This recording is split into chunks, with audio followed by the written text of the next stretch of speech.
This is America. Oh my goodness. So I did a video on Daniel Perry and I said how much I thought it was a miscarriage of justice. Because I find it hypocritical when it comes to the Republican Party that they want to be for free speech except when it comes to a black person. They want to be for a Second Amendment except when it comes to a black person. For example, Philando Castile.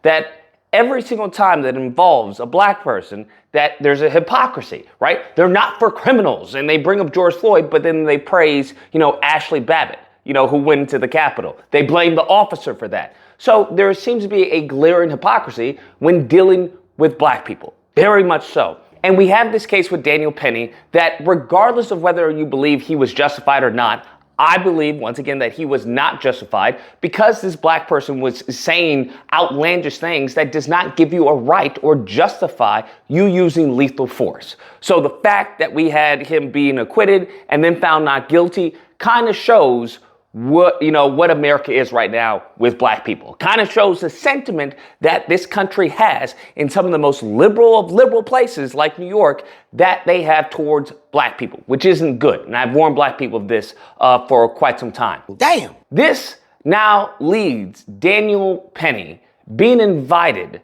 by the vice president. That's what we have. Not Kamala Harris, the new vice president, okay, for 2025. That's what we have. So we have J.D. Vance who invites this man to a ball game and they've taken a picture and he's smiling.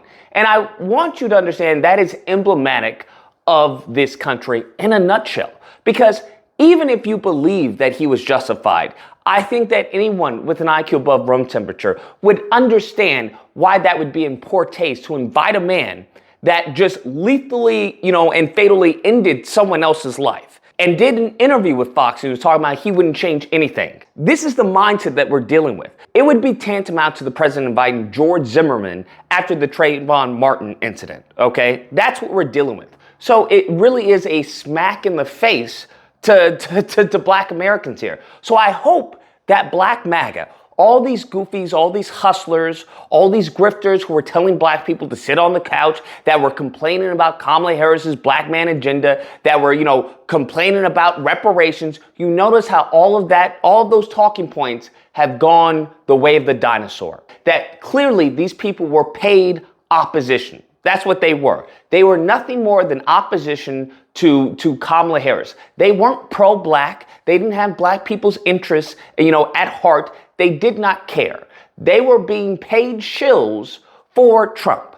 They were being the most anti-black thing that I can think of, which would be to remove any type of empowerment or any type of understanding of politics and the government that governs us, to lead people astray. Because that's what many of these pro-black individuals on this internet, okay, especially on YouTube, were doing. Telling black people that it's a trick bag, family, it's a trick bag. And in the meantime, between time, we have a president who is having pictures with a white man who took the life of an innocent black man, whose merely his only crime was that he was a nuisance to people.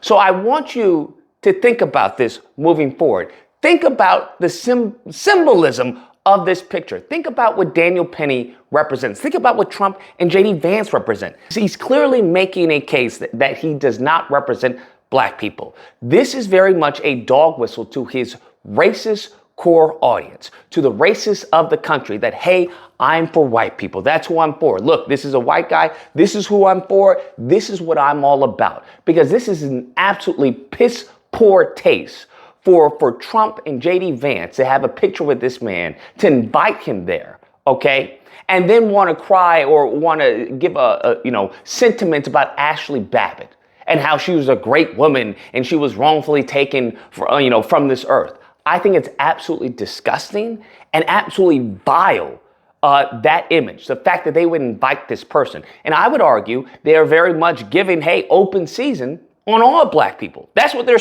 essentially saying. I would argue that this is emblematic of them saying, hey, they are a nuisance to us in this country. Knock yourself out, okay? I'm going to elect the Supreme Court that'll remove any type of rights or any type of rights they think they have. I'm going to have, as far as the police department, to, hey, have one violent day. That's what he said. This is what the President of the United States said.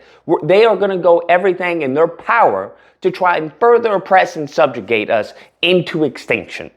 So you can keep on listening to the goofies out there who are telling you it's a trick bag family and more reparations. And then as soon as the election's over, all that pro-blackity black goes the dinosaur. They're not talking about reparations. They're not talking about any type of actions. They're just hustling and grifting. In the meantime, between time, we have a permanent president for the next 4 years.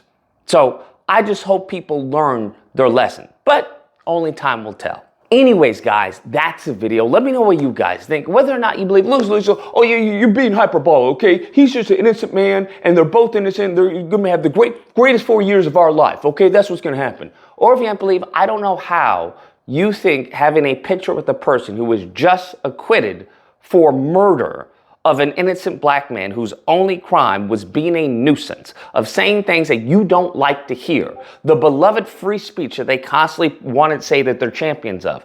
I don't know how having a picture with that is not in any way, shape, or form some type of dog whistle. That is not trying to hint at or subtle, and I don't even think it's subtle, or trying to let people know, hey, which side of the aisle this person is on, okay, if you get my drift. Nevertheless, if you happen to disagree, you know where to find me, Friday through Sunday. You can call in, we'll duke it out.